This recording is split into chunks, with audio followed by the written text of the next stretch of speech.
Existe uma história que nunca foi contada completamente. Uma verdade tão perturbadora que foi deliberadamente apagada dos registros sagrados que conhecemos hoje. As primeiras palavras da Bíblia nos dizem que no princípio Deus criou os céus e a terra. Mas estudiosos ao redor do mundo descobriram algo extraordinário nos textos mais antigos.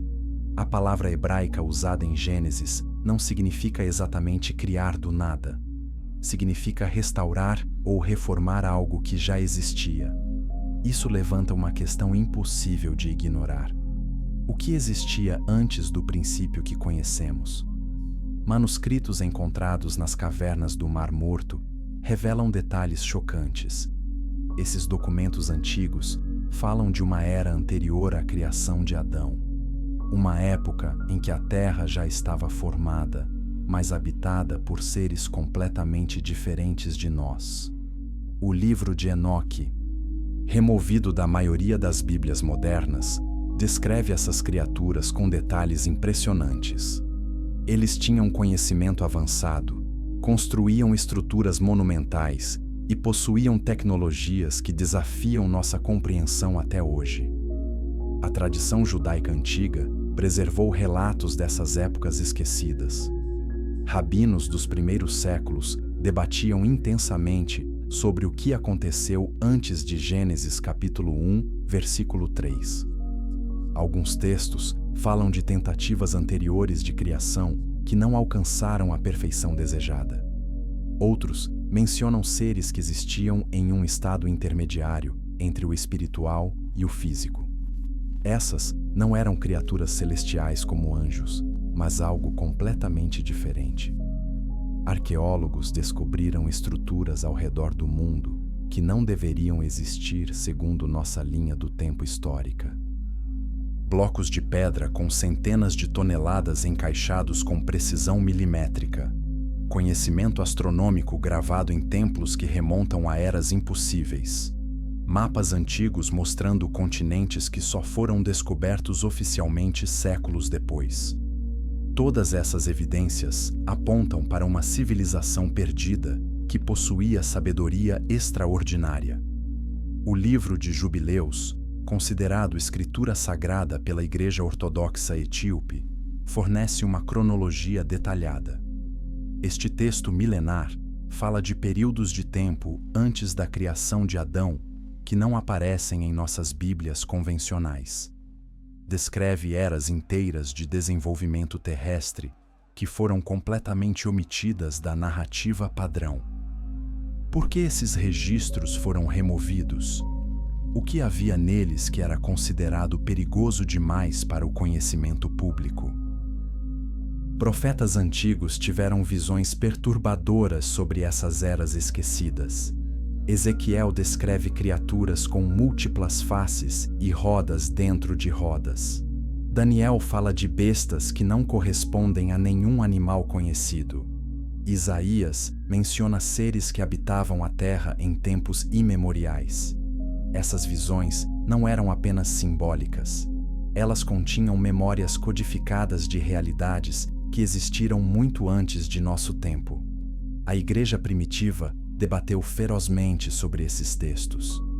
Pais da igreja como Orígenes e Clemente de Alexandria estudaram os livros apócrifos com seriedade. Eles reconheciam que havia camadas de verdade escondidas nessas páginas.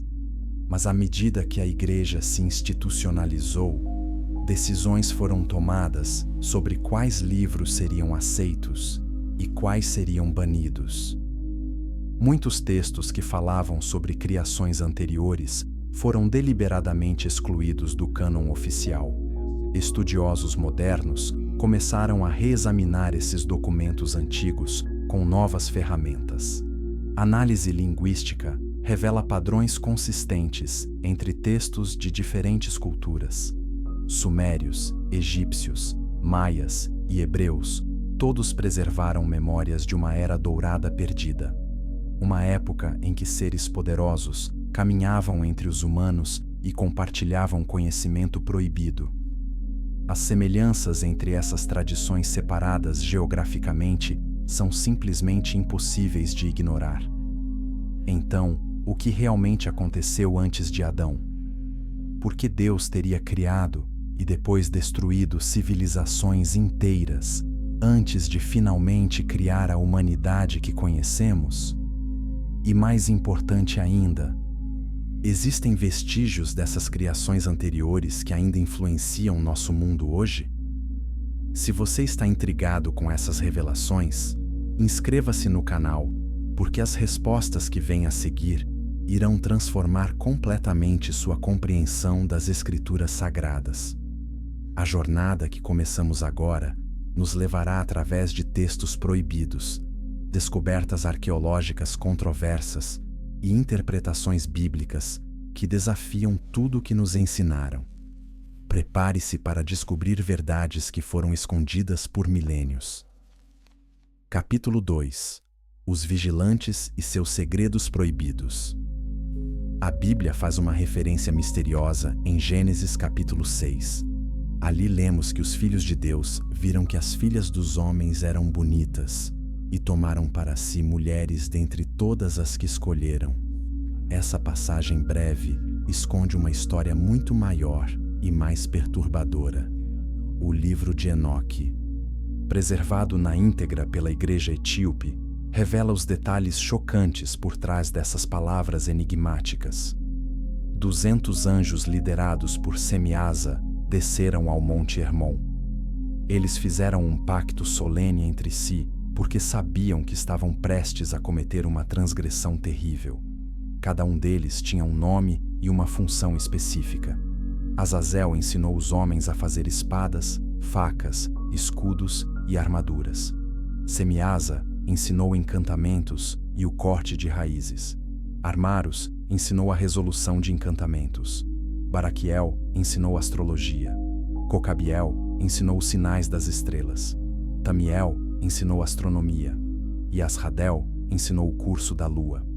Esses seres celestiais não desceram por acidente ou curiosidade.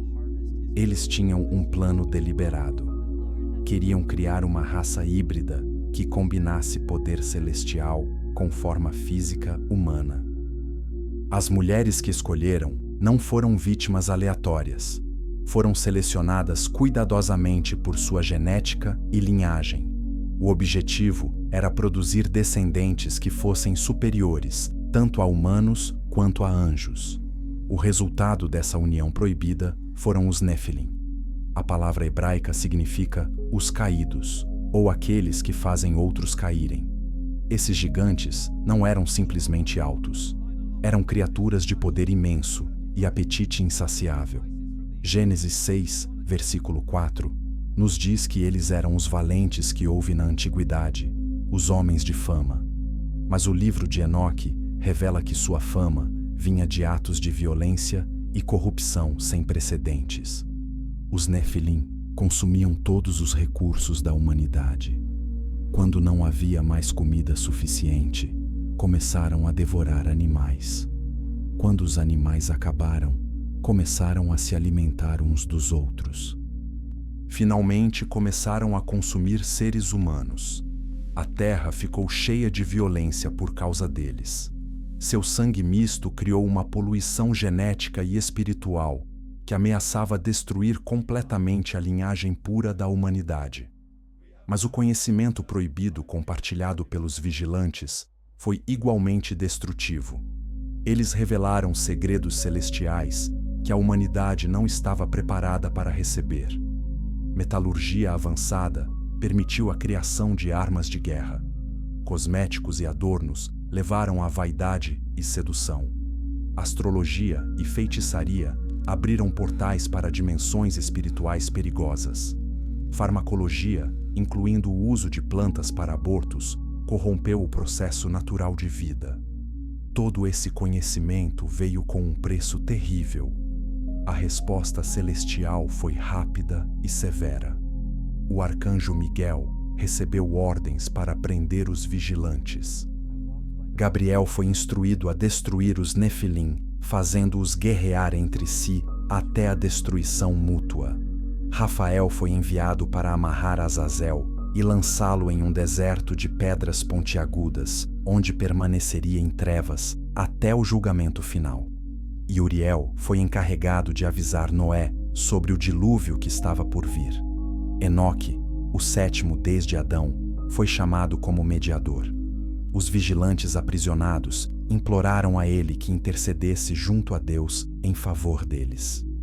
Enoque escreveu uma petição e levou sua súplica diante do trono celestial. Mas a resposta foi final e implacável. Vocês deveriam interceder pelos homens, e não os homens por vocês. Vocês eram espíritos santos, vivendo uma vida eterna, mas se contaminaram com mulheres e produziram gigantes. Não haverá paz nem perdão para vocês. A sentença foi permanente. Os vigilantes seriam aprisionados em vales de escuridão até o dia do grande julgamento. Seus filhos Nefilim seriam destruídos no dilúvio. Mas os espíritos dos gigantes mortos se tornariam demônios que vagueariam pela terra, causando destruição até o fim dos tempos. Essa é a origem bíblica dos espíritos malignos que atormentam a humanidade até hoje. Manuscritos de Qumran confirmam esses relatos. O livro dos gigantes, encontrado nas cavernas do Mar Morto, descreve os sonhos proféticos dos Nefilim antes de sua destruição. Eles viram sua condenação iminente, mas eram impotentes para evitá-la. Suas tentativas desesperadas de obter misericórdia foram todas rejeitadas. O julgamento estava selado. Mas aqui está a parte que poucos percebem. A Bíblia nos diz em Gênesis 6, versículo 4, que os Nefilim existiam na terra naqueles dias, e também depois. Também depois. Isso significa que mesmo após o dilúvio, essas criaturas reapareceram. Como isso foi possível se o dilúvio destruiu toda a carne que respirava? Essa questão nos leva a revelações ainda mais perturbadoras que exploraremos a seguir. Se essas verdades estão abrindo seus olhos, deixe um like e compartilhe este vídeo com amigos que precisam saber dessas revelações. A história dos vigilantes não terminou com sua prisão. Suas ações desencadearam consequências que reverberam através de toda a história bíblica e continuam até nossos dias. Os segredos que revelaram ainda são buscados por sociedades secretas e ocultistas. O conhecimento proibido ainda seduz aqueles que desejam poder sem responsabilidade. Capítulo 3. Quando os gigantes caminhavam na terra, Noé tinha 600 anos, quando as águas do dilúvio cobriram a terra. Todo ser vivo que respirava pelos narizes morreu. Toda a carne foi destruída. Ou foi. Números. Capítulo 13 nos dá uma pista perturbadora. Quando os espias israelitas retornaram de Canaã, relataram algo impossível. Vimos os Nefilim lá. Os descendentes de Anak vêm dos Nefilim. Parecíamos gafanhotos aos nossos próprios olhos, e assim também lhes parecíamos a eles. Como os Nefilim sobreviveram ao dilúvio? Estudiosos propõem várias teorias fascinantes. Alguns sugerem que a esposa de Cã, filho de Noé, carregava genes Nefilim recessivos. Outros acreditam que os vigilantes que permaneceram livres repetiram sua transgressão após o dilúvio. O livro de Jubileus indica que demônios pediram permissão a Satanás para continuar influenciando a humanidade, e 1/10 deles recebeu permissão para permanecer ativos até o dia do julgamento. A Bíblia documenta vários gigantes pós-diluvianos. Og, rei de Bazã, tinha uma cama de ferro que media 4 metros de comprimento por quase 2 metros de largura. Deuteronômio 3, versículo 11, preserva esse detalhe como prova de seu tamanho extraordinário. Essa cama está em exibição em Rabá dos Amonitas até hoje, confirma o texto. Golias de Gate é provavelmente o gigante mais famoso. 1 Samuel 17 nos diz que ele tinha mais de 2,90 metros de altura. Sua armadura de bronze pesava 57 quilos. A ponta de sua lança sozinha pesava 7 quilos. Nenhum israelita ousava enfrentá-lo, exceto um jovem pastor chamado Davi. Mas a história de Golias é mais profunda do que parece. Golias tinha 4 irmãos, todos eles gigantes. Segundo Samuel 21, lista seus nomes. Lami, irmão de Golias, foi morto por Elanã. Safi, outro gigante filisteu, foi morto por Sibecai. Um gigante de Gate, com 6 dedos em cada mão e 6 dedos em cada pé, 24 dedos ao todo, foi morto por Jonatas, sobrinho de Davi.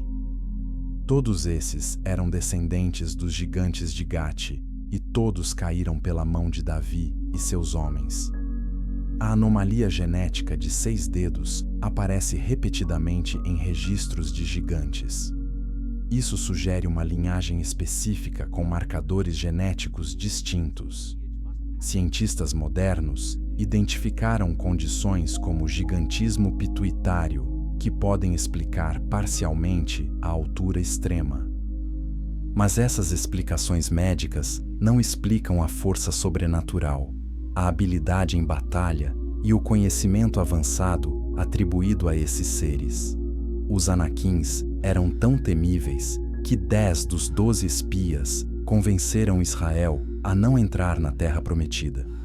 Deuteronômio 1, versículo 28, registra suas palavras de desespero. As cidades são grandes e fortificadas até os céus. Vimos ali até os descendentes de Anak. Apenas Josué e Calebe tiveram fé suficiente para acreditar que Deus lhes daria vitória sobre esses gigantes. Quando Israel finalmente entrou em Canaã, sob a liderança de Josué, a conquista envolveu uma guerra sistemática contra cidades de gigantes. Josué 11, versículo 21, registra: Naquele tempo, Josué foi e destruiu os Anaquins das montanhas, de Hebron, de Debir, de Anabe, de toda a região montanhosa de Judá e de toda a região montanhosa de Israel. Josué os destruiu totalmente com suas cidades, mas alguns escaparam. Josué 11, versículo 22 continua: Nenhum anaquita foi deixado na terra dos israelitas. Apenas em Gaza, Gate e Asdod, alguns restaram. Gate era a cidade natal de Golias. Isso significa que Davi enfrentou um dos últimos sobreviventes de uma raça que Israel foi ordenada a exterminar completamente. A batalha entre Davi e Golias não foi apenas um duelo pessoal. Foi a continuação de uma guerra antiga entre duas criações. Og de Bazã era o último dos Refaíns. Deuteronômio 3, versículo 11, chama isso atenção especificamente. Seu reino incluía 60 cidades fortificadas. Quando Israel derrotou Og, eles conquistaram toda a região de Bazã, incluindo Argobe, com suas cidades enormes de muralhas altas, portões e trancas. Arqueólogos descobriram ruínas nessa região, com blocos de pedra pesando toneladas, construções que desafiam explicação convencional. Os Emins eram outra tribo de gigantes. Deuteronômio 2, versículo 10, os descreve como um povo grande, numeroso e alto como os Anaquins. Eram também considerados Refaíns, como os Anaquins, mas os Moabitas os chamavam de Emins. O nome hebraico significa terrores, sugerindo que inspiravam medo extremo em todos que os encontravam. Os Anzumins habitavam a região dos Amonitas. Deuteronômio 2, versículo 20, menciona que eram um povo grande, numeroso e alto como os Anaquins. Deus os destruiu para dar aquela terra aos descendentes de Ló. O padrão se repete. Onde quer que Israel fosse conquistar, havia tribos de gigantes que precisavam ser eliminadas. Por que Deus ordenou o extermínio completo dessas populações? A resposta está na poluição genética e espiritual que representavam. não eram simplesmente inimigos políticos ou religiosos. Eram ameaças existenciais à linhagem humana pura, através da qual o Messias deveria vir. Se a contaminação Nefilim se espalhasse, o plano de redenção poderia ser comprometido.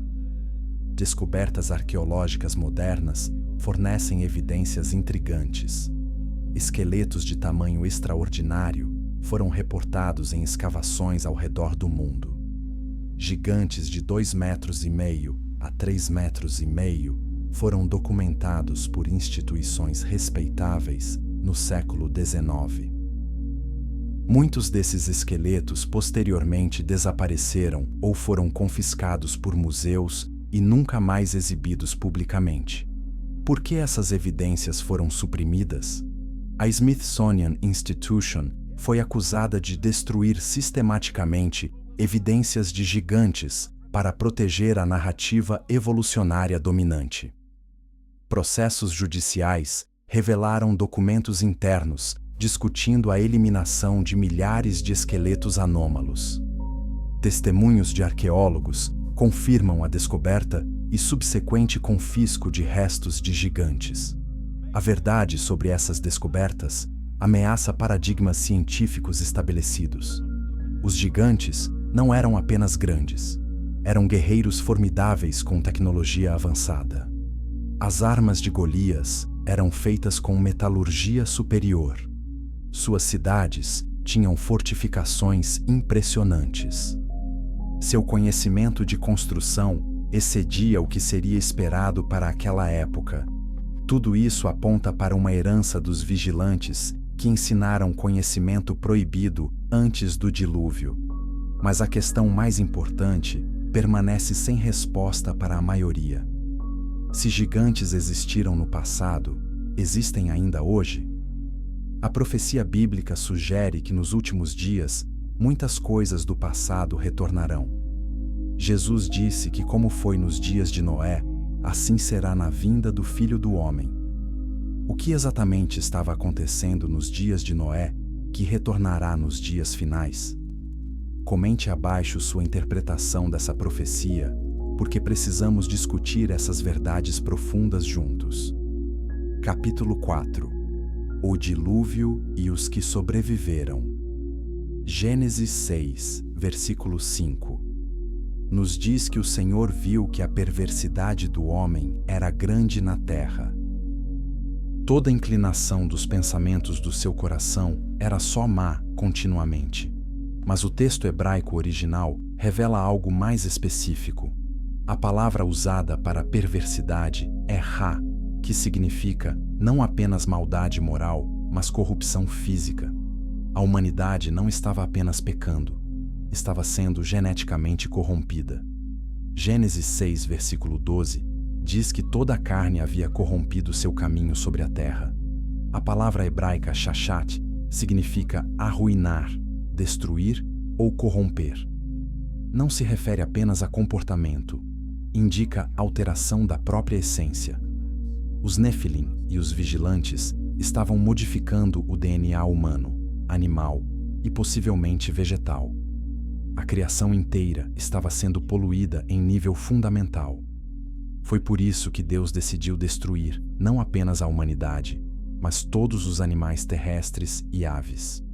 Gênesis 6, versículo 7, registra: Destruirei da face da terra o homem que criei, tanto o homem como o animal, os répteis e as aves dos céus. O dilúvio não foi apenas julgamento moral, foi uma limpeza genética necessária para preservar linhagens puras. Mas um homem foi encontrado justo. Gênesis 6, versículo 9, nos diz que Noé era homem justo, íntegro entre seus contemporâneos. Noé andava com Deus. A palavra hebraica tamim, traduzida como íntegro, significa completo, inteiro, sem mancha. É a mesma palavra usada para descrever animais sacrificiais que deviam ser geneticamente puros, sem defeito. Noé tinha DNA intacto. A arca não foi apenas um grande barco, foi um santuário de preservação genética. Deus deu especificações precisas. 300 côvados de comprimento, 50 de largura e 30 de altura. 3 andares com compartimentos. Revestida de piche por dentro e por fora. Essas dimensões produziram uma embarcação com estabilidade máxima, capaz de suportar as ondas mais violentas sem virar. Engenheiros navais modernos estudaram o projeto da arca.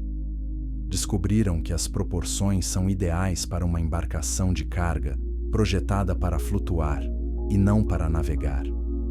A proporção comprimento-largura de 6:1 é usada em navios de carga modernos. O volume total era de aproximadamente 43 mil metros cúbicos, equivalente a 450 vagões de trem. Espaço mais que suficiente para representantes de todos os tipos de animais terrestres. Quanto tempo Noé levou para construir a arca? Gênesis 5 nos diz que Noé tinha 500 anos quando gerou seus filhos. Gênesis 7 diz que tinha 600 anos quando o dilúvio veio. Se ele começou a construção após o nascimento de seus filhos, teve até 100 anos para completar o projeto. 1 Pedro 3, versículo 20, nos diz que Deus esperou pacientemente nos dias de Noé, enquanto a arca estava sendo construída. Durante esse século, Noé era pregador de justiça, advertindo seu mundo condenado. Ninguém ouviu. Jesus disse em Mateus 24, versículo 38, que nos dias antes do dilúvio, as pessoas comiam, bebiam, casavam e se davam em casamento até o dia em que Noé entrou na arca. Não perceberam até que o dilúvio veio e os levou a todos. A normalidade era um anestésico. Estavam tão absortos em suas vidas que ignoraram os sinais de julgamento iminente. Quando Noé finalmente entrou na arca, algo milagroso aconteceu. Gênesis 7, versículo 9, nos diz que os animais vieram a Noé para dentro da arca de 2 em 2. Eles vieram por instinto divino. Noé não precisou capturá-los. Deus os enviou. Isso incluiu não apenas animais domesticados, mas criaturas selvagens de todos os continentes. Foi um milagre logístico coordenado sobrenaturalmente. Durante 7 dias, nada aconteceu.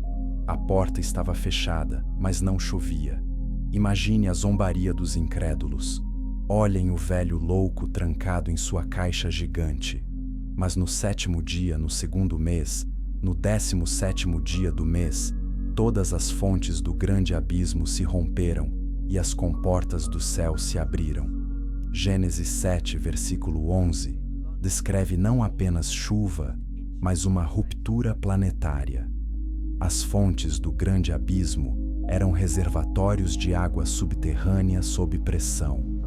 Quando se romperam, jatos de água explodiram da crosta terrestre. Ao mesmo tempo, as comportas do céu se abriram. Não foi apenas chuva forte, foi um colapso da camada de água atmosférica que cientistas acreditam que existia antes do dilúvio. Esse dossel de vapor protegia a Terra de radiação e criava uma atmosfera de estufa que explicava a longevidade pré-diluviana e crescimento gigantesco de animais e plantas. A água subiu continuamente por 40 dias. Gênesis 7, versículo 20, nos diz que as águas subiram mais de 7 metros acima das montanhas mais altas. Toda a carne que se movia sobre a terra pereceu. Aves, animais, feras, criaturas que povoam a terra e toda a humanidade. Tudo que respirava morreu. Apenas Noé e os que estavam com ele na arca sobreviveram. Mas a água permaneceu por 150 dias. 5 meses flutuando sobre um mundo morto.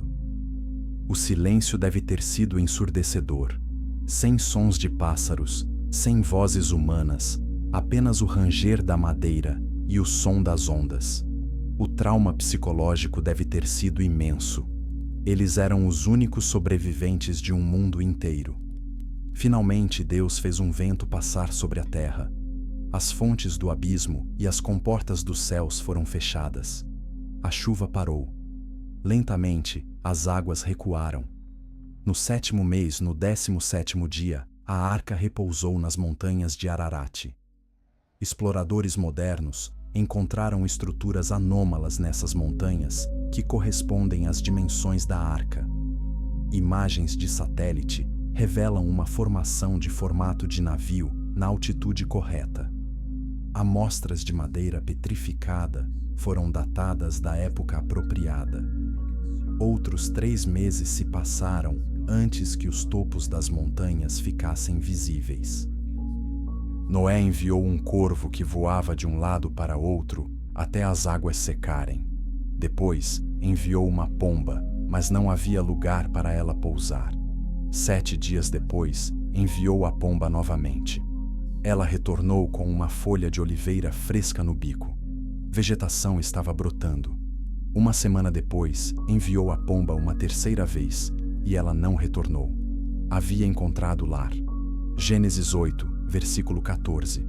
Nos diz que no 2º mês, no 27º dia, Deus disse a Noé: Sai da arca você e sua mulher, seus filhos e as mulheres de seus filhos. Traze contigo todo animal, ave e réptil, para que se multipliquem sobre a terra. Haviam passado 1 ano e 10 dias desde que entraram. Emergiram para um mundo novo. Montanhas redesenhadas, vales esculpidos, continentes separados. A terra que deixaram não existia mais. A primeira coisa que Noé fez foi construir um altar. Tomou animais puros e aves puras e ofereceu holocaustos. O aroma agradável subiu a Deus. Gênesis 8, versículo 21, registra: O Senhor sentiu o aroma agradável e disse em seu coração: Nunca mais amaldiçoarei a terra por causa do homem. Nunca mais destruirei todos os seres vivos como fiz. Deus fez uma aliança com Noé, prometendo que enquanto a terra durar, haveria plantio e colheita, frio e calor, verão e inverno, dia e noite. O sinal dessa aliança foi o arco-íris. Gênesis 9, versículo 13, diz: Ponho nas nuvens o meu arco. Ele será o sinal da minha aliança com a terra. Quando eu trouxer nuvens sobre a terra e o arco aparecer nas nuvens, lembrar-me-ei da minha aliança. Cada vez que vemos um arco-íris, devemos lembrar que Deus é fiel às suas promessas. Mas algo dramático havia mudado. A longevidade humana começou a diminuir. Antes do dilúvio, pessoas viviam mais de 900 anos. Noé viveu 950 anos. Mas seus descendentes viveram cada vez menos. A remoção do dossel de vapor expôs à Terra à radiação cósmica completa. Mutações genéticas aceleraram. O relógio biológico começou a correr mais rápido. E havia outra mudança perturbadora. Os gigantes retornaram. De alguma forma, a contaminação genética sobreviveu ao dilúvio. As guerras contra os Nefilim recomeçariam. A limpeza não foi permanente. Isso nos leva à questão crítica. Por que Deus permitiu que a corrupção retornasse? Essa pergunta revela mistérios profundos sobre livre-arbítrio, teste de fé e os limites da intervenção divina. Se estas revelações estão impactando você, curta este vídeo e compartilhe com sua família, porque todos precisam entender essas verdades bíblicas. Capítulo 5. Os livros banidos da Bíblia. Quando você abre uma Bíblia protestante moderna, encontra 66 livros, 39 no Antigo Testamento e 27 no Novo Testamento. Mas a Bíblia católica tem 73 livros. A Bíblia ortodoxa grega tem 76 livros. E a Bíblia ortodoxa etíope tem 81 livros. Por que essa diferença? E mais importante, o que há nos livros extras que algumas igrejas aceitam e outras rejeitam? A Igreja Ortodoxa Etíope preservou o cânon de escrituras mais completo do cristianismo. Eles incluem livros que foram removidos de todas as outras Bíblias. Entre eles está o livro de Enoque, que contém as revelações mais detalhadas sobre os vigilantes e os Nefilim. Judas, versículo 14, cita diretamente o livro de Enoque, dizendo: Enoque, o sétimo desde Adão, profetizou também acerca destes: Eis que veio o Senhor com suas santas miríades para executar julgamento sobre todos. Se o Novo Testamento cita o livro de Enoque como profecia autêntica, por que foi removido do cânon ocidental? A resposta está nas revelações perturbadoras que contém. O livro de Enoque descreve com detalhes gráficos a rebelião dos vigilantes, os nomes de seus líderes, os conhecimentos específicos que ensinaram e as consequências catastróficas. Ele desmonta a narrativa simples de que o dilúvio foi apenas sobre pecado moral humano. Revela um conflito cósmico envolvendo corrupção genética e intervenção angelical. O livro de Jubileus fornece uma cronologia alternativa da história bíblica. Divide o tempo em períodos de 49 anos, chamados Jubileus. Começa com a criação e continua até a entrega da lei no Monte Sinai. Mas contém detalhes que não aparecem em Gênesis. Fala sobre a guerra no céu antes da criação do homem.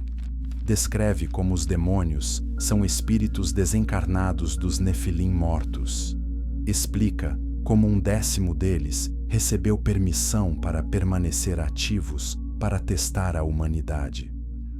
O livro dos gigantes foi descoberto entre os manuscritos do Mar Morto. Fragmentos em aramaico contam a história do ponto de vista dos Nefilim. Descreve sonhos proféticos que tiveram avisando sobre sua destruição iminente.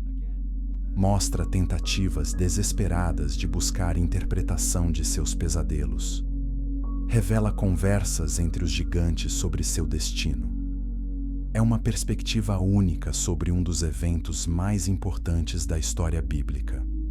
Primeiro, Enoque não é um livro único, mas uma coleção de 5 livros.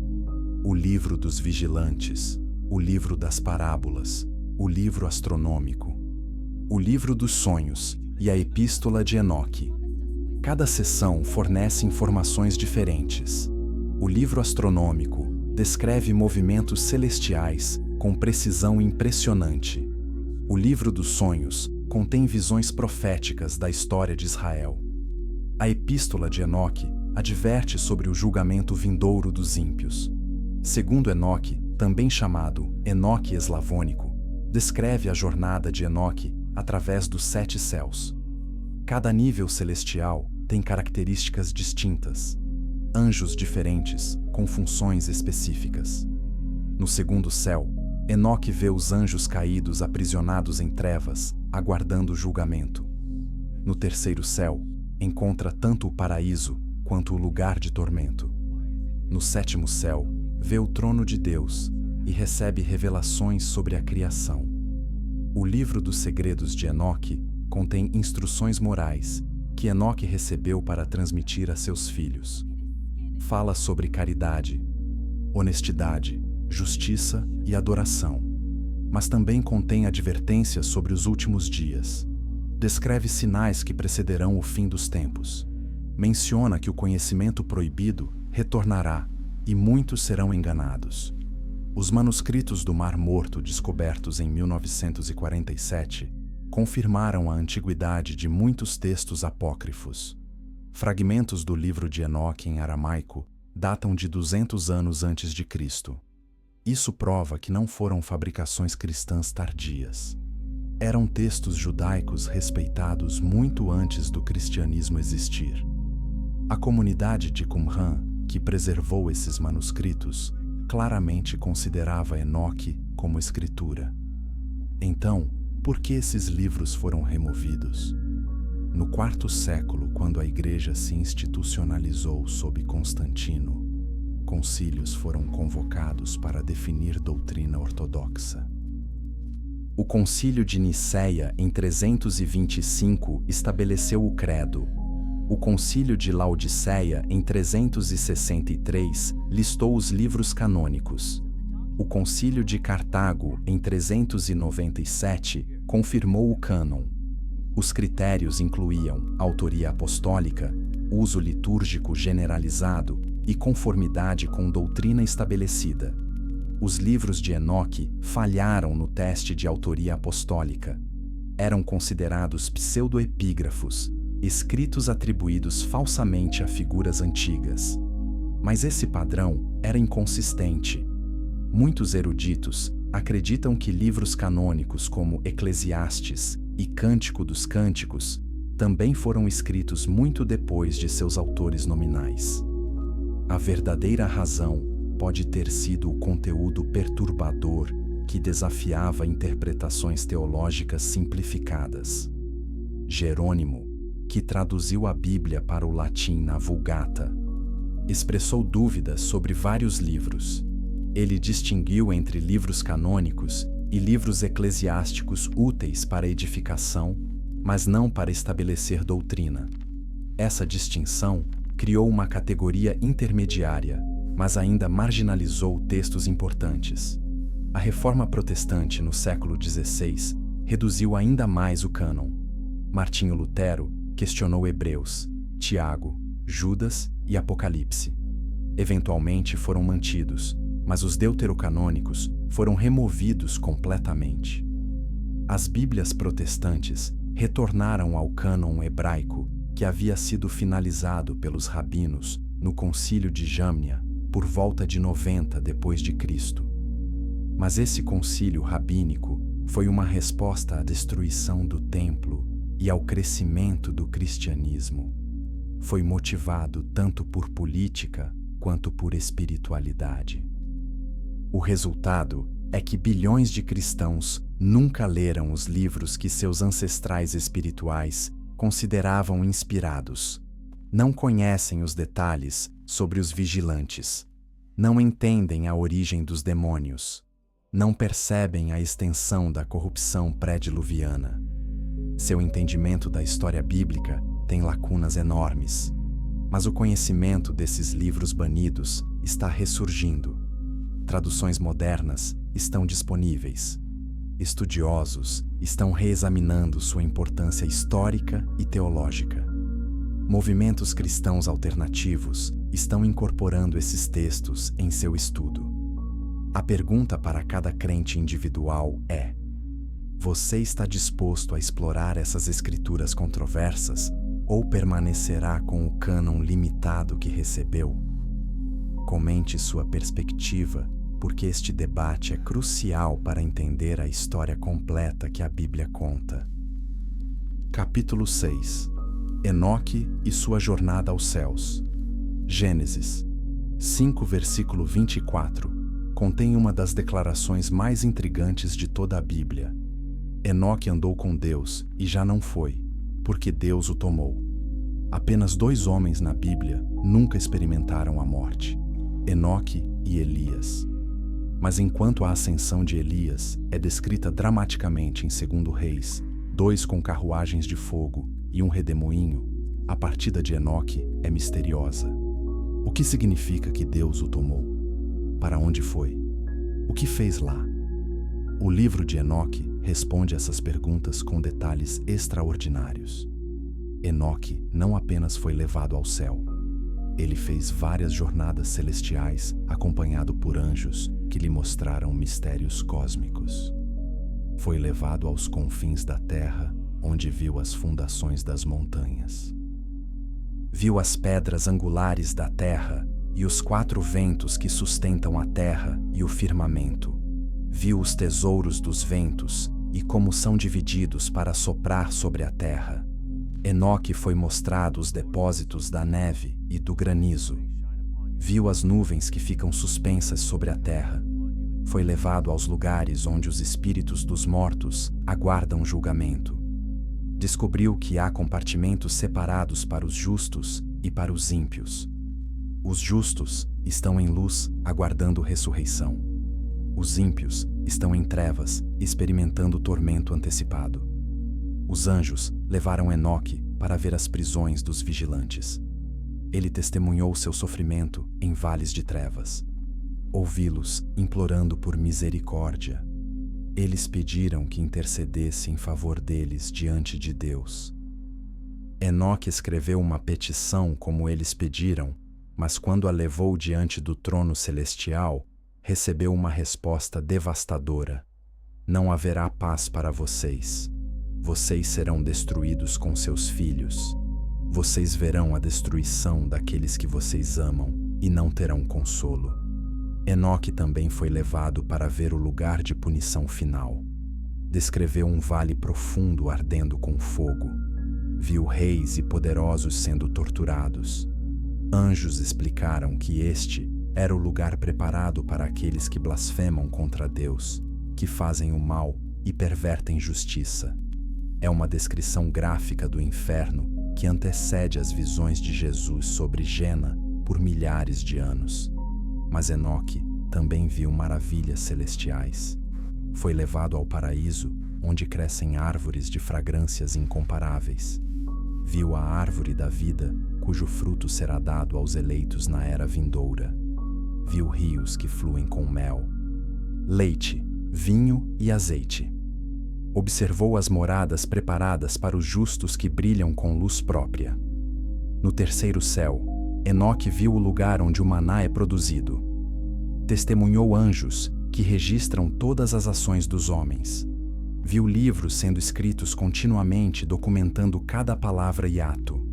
No julgamento final, esses registros serão abertos e nada ficará oculto.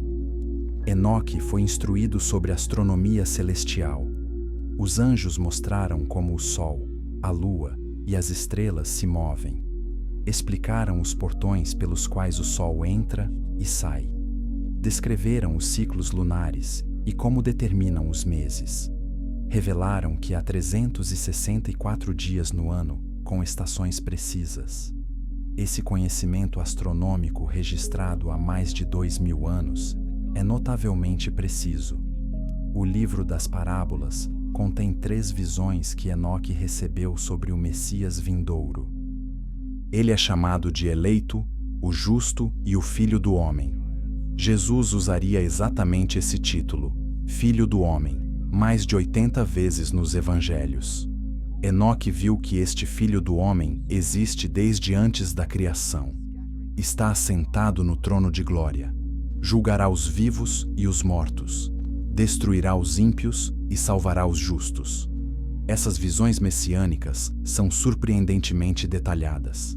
Enoque viu que o escolhido revelará todos os tesouros ocultos, derrubará reis de seus tronos, quebrará os dentes dos pecadores.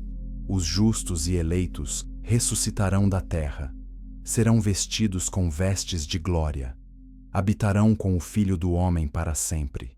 É uma profecia clara da ressurreição e do reino eterno.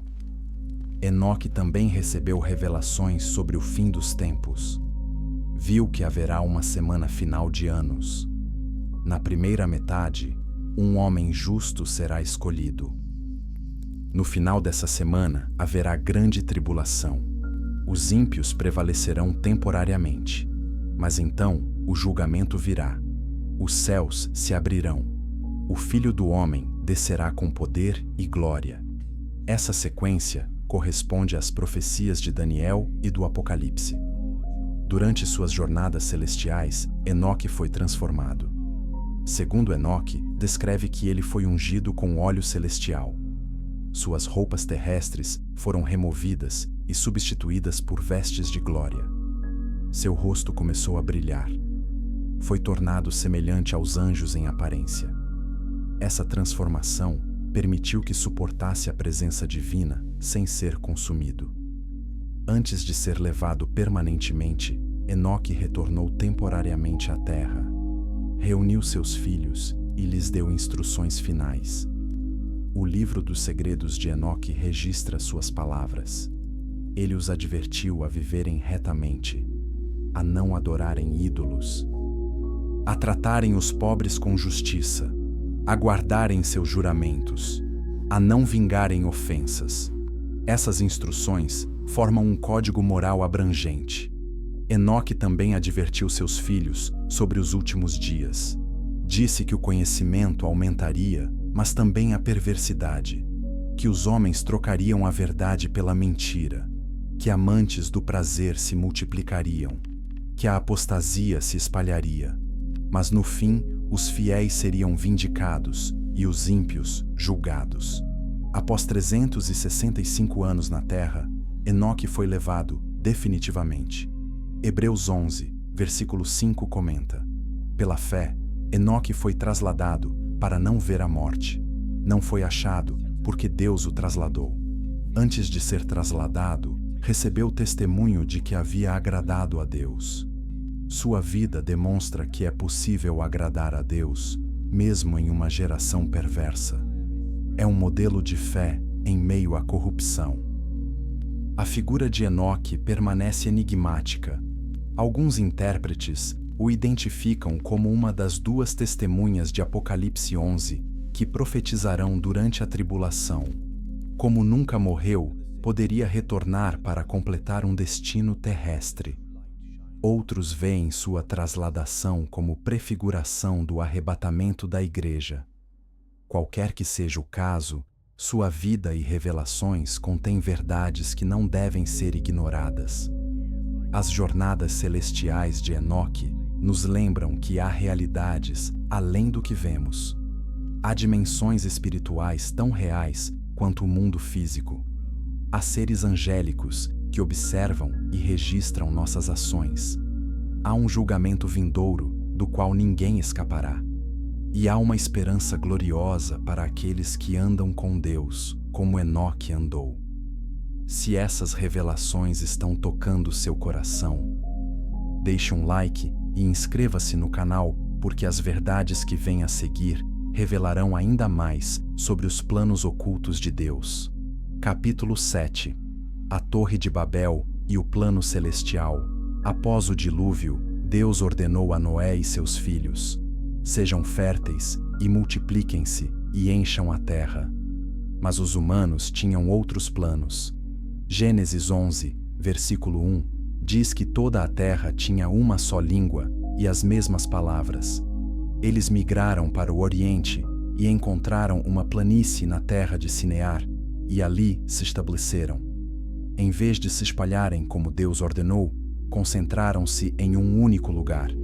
Então, disseram uns aos outros: vinde, façamos tijolos e queimemo-los bem. E tinham tijolos em lugar de pedras, e betume em lugar de argamassa. Depois disseram: vinde, edifiquemos para nós uma cidade e uma torre, cujo topo chegue até os céus. Façamos um nome para nós mesmos, para que não sejamos espalhados pela face de toda a terra. A rebelião não era apenas arquitetônica, era ideológica. Queriam unidade humana independente de Deus. A tecnologia que usaram era impressionante. Tijolos cozidos eram mais duros e duráveis que pedras naturais. Betume era um impermeabilizante eficaz. A escala de construção exigia organização social avançada, engenharia sofisticada, logística complexa. Isso apenas algumas gerações após o dilúvio sugere que conhecimento pré-diluviano sobreviveu. O livro de Jubileus fornece detalhes adicionais. Diz que Nimrod, um descendente de Cam, foi o líder deste projeto. Gênesis 10, versículo 8, descreve Nimrod como poderoso caçador diante do Senhor. Mas a tradição judaica entende isso como desafiador de Deus. Nimrod não caçava apenas animais. Caçava almas para sua rebelião. Era um tirano que forçava pessoas a participar de sua construção blasfema. Historiador judeu Joséfo escreveu que Nimrod incitou as pessoas a desprezarem a Deus. Disse que se Deus quisesse inundar a terra novamente, eles construiriam uma torre tão alta que as águas não poderiam alcançá-los. Era uma declaração de guerra contra o céu, um desafio direto ao juramento divino de nunca mais enviar dilúvio. Mas havia outro propósito mais sinistro. Textos antigos sugerem que a torre era um zigurate, uma plataforma para a adoração estelar. O topo, alcançando os céus, não era apenas expressão de ambição. era um portal espiritual, um lugar onde tentariam fazer contato com entidades celestiais, possivelmente tentando reconectar com os vigilantes aprisionados. A frase, "façamos um nome para nós mesmos", é significativa. Em hebraico, nome é Shem, que também significa memorial ou monumentos. Queriam criar um legado que durasse para sempre. Uma civilização unificada sob liderança humana, sem submissão divina. Era o mesmo espírito de autonomia que levou à queda de Adão e à rebelião dos vigilantes. Gênesis 11, versículo 5, diz que o Senhor desceu para ver a cidade e a torre que os homens estavam construindo. Isso é linguagem antropomórfica. Deus obviamente sabia o que estava acontecendo, mas o texto enfatiza que ele inspecionou pessoalmente antes de agir. O julgamento divino nunca é precipitado. É sempre baseado em evidência completa e justiça perfeita. O Senhor disse: "Eis que o povo é um, e todos têm a mesma língua. Isto é apenas o começo do que farão. Agora não haverá restrição para tudo o que intentam fazer." A unidade humana sem orientação divina é perigosa. Com linguagem comum e tecnologia avançada, não haveria limites para sua rebeldia. Babel não era apenas sobre construir alto, era sobre potencial ilimitado para o mal. Portanto, Deus disse: "Vinde, desçamos e confundamos ali a sua língua, para que não entendam a língua uns dos outros." O uso do plural "desçamos" ecoa a criação quando Deus disse: "Façamos o homem à nossa imagem." Indica conselho trinitário ou envolvimento da corte celestial. A intervenção foi deliberada e coordenada. Instantaneamente, as pessoas começaram a falar idiomas diferentes. Trabalhadores não podiam mais comunicar instruções. Engenheiros não entendiam arquitetos. Comerciantes não compreendiam clientes. O projeto parou abruptamente. A cidade que pretendiam erguer permaneceu inacabada. O nome Babel vem da palavra hebraica Balal, que significa confundir. O lugar de unidade orgulhosa tornou-se símbolo de divisão caótica. Dali, o Senhor os espalhou sobre a face de toda a terra. A dispersão que resistiram foi imposta. Grupos linguísticos migraram para diferentes regiões. Ao longo de gerações desenvolveram culturas distintas, características físicas adaptadas a climas variados. Babel é a origem das nações, línguas e etnias. Deuteronômio 32, versículo 8, preserva um detalhe fascinante. Quando o Altíssimo deu às nações a sua herança, quando dividiu os filhos de Adão, estabeleceu os limites dos povos conforme o número dos filhos de Deus. A versão Septuaginta e os manuscritos do Mar Morto dizem filhos de Deus em vez de filhos de Israel. Isso sugere que quando Deus dividiu as nações em Babel, atribuiu cada uma a um ser celestial. Essa interpretação é apoiada por Daniel 10, onde anjos príncipes são associados a nações específicas. O príncipe da Pérsia resistiu ao anjo enviado a Daniel. Miguel é chamado de príncipe de Israel. Isso implica uma estrutura celestial, onde seres angélicos supervisionam nações. Mas muitos desses príncipes se rebelaram, levando suas nações à idolatria. Salmo 82 confronta esses deuses das nações, dizendo que morrerão como homens por sua injustiça. Babel, então, não foi apenas divisão linguística, foi reorganização geopolítica e espiritual. As nações foram entregues a autoridades angélicas, mas essas autoridades frequentemente se corromperam. Israel foi reservado como herança direta de Deus, não dado a um príncipe angélico. Por isso, o Senhor lutou diretamente por Israel contra os deuses das nações. As ruínas de Babel foram descobertas na Mesopotâmia moderna. Arqueólogos identificaram o zigurate de Etemenanque, em Babilônia, como o provável local. Tinha 7 níveis escalonados, atingindo aproximadamente 90 metros de altura. Inscrições cuneiformes descrevem sua construção e propósito religioso. Servia como templo para Marduk, o deus principal babilônico. A dispersão de Babel explica semelhanças em mitologias globais. Histórias de dilúvio aparecem em quase todas as culturas antigas. Lendas de gigantes são universais. Narrativas de deuses descendo para cruzar com humanos existem em tradições sumérias, gregas, nórdicas, indianas e americanas. Essas não são coincidências. São memórias compartilhadas de eventos reais, preservadas por povos que se separaram em Babel. O julgamento de Babel foi misericordioso. Deus impediu que a humanidade unificada sob liderança rebelde alcançasse poder tecnológico sem restrição moral. Se tivessem continuado, poderiam ter recriado a corrupção pré-diluviana mais rapidamente. A diversidade linguística e cultural forçou o desenvolvimento mais lento, dando tempo para a revelação progressiva. Mas a profecia indica que Babel ressurgirá. Apocalipse 17 descreve Babilônia, a grande mãe das prostituições e abominações da terra. Essa Babilônia final reunirá nações sob um sistema político e religioso unificado. Será a última tentativa da humanidade de se unir sem Deus. E como a Babel original, será julgada e destruída. A tecnologia moderna está recriando condições de Babel. A internet fornece linguagem comum digital. Globalização unifica economias. Organizações internacionais centralizam poder. Inteligência artificial promete capacidades antes inimagináveis. Estamos construindo nossa própria torre para os céus. Mas a lição de Babel permanece.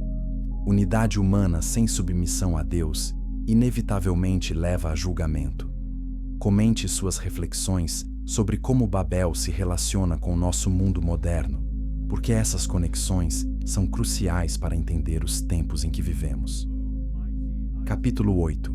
Sinais proféticos e o retorno iminente. Jesus advertiu seus discípulos sobre os últimos dias. Mateus 24, versículo 3, registra que eles perguntaram: Dize-nos quando serão essas coisas e que sinal haverá da tua vinda e do fim dos tempos? A resposta de Jesus foi abrangente. Descreveu guerras, fomes, terremotos, perseguições, falsos profetas, apostasia crescente e amor esfriando. Mas então fez uma declaração crucial. Como foi nos dias de Noé, assim será na vinda do Filho do Homem. O que estava acontecendo nos dias de Noé? Gênesis 6 descreve violência universal, corrupção genética pelos Nefilim e conhecimento proibido, ensinado pelos vigilantes. Jesus estava dizendo que essas condições retornariam antes de seu retorno. Estamos vendo sinais disso hoje? A manipulação genética moderna é inegável. CRISPR permite edição precisa de DNA. Embriões humanos foram geneticamente modificados. Híbridos animal-humano foram criados em laboratórios. Órgãos de porcos estão sendo transplantados para humanos. Cientistas falam abertamente sobre melhorar a espécie humana através de engenharia genética. Transhumanismo promete fundir humanos com máquinas. Isso não é ficção científica, é realidade atual. Essas tecnologias ecoam a corrupção pré-diluviana.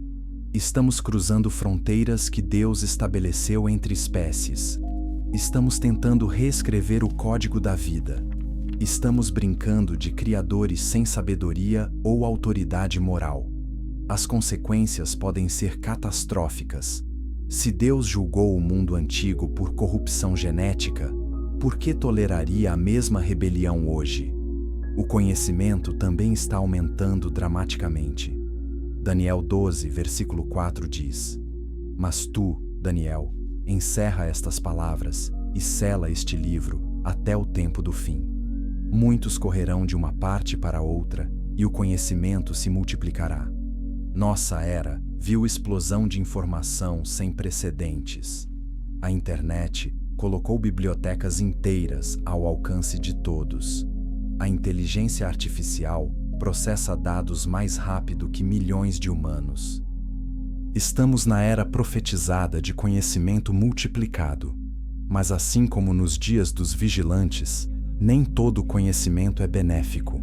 Conhecimento sem sabedoria leva à destruição. Poder sem caráter produz tirania. Tecnologia sem moralidade cria armas de aniquilação. Estamos repetindo os erros antigos em escala maior. As condições espirituais também refletem os dias de Noé. 2 Timóteo 3 versículos 1 a 5 descreve: nos últimos dias sobrevirão tempos difíceis.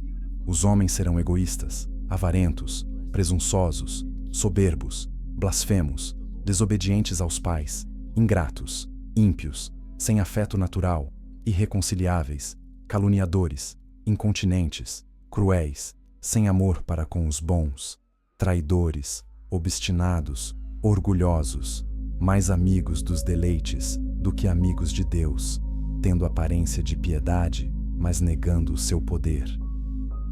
Essa descrição se encaixa perfeitamente em nossa sociedade.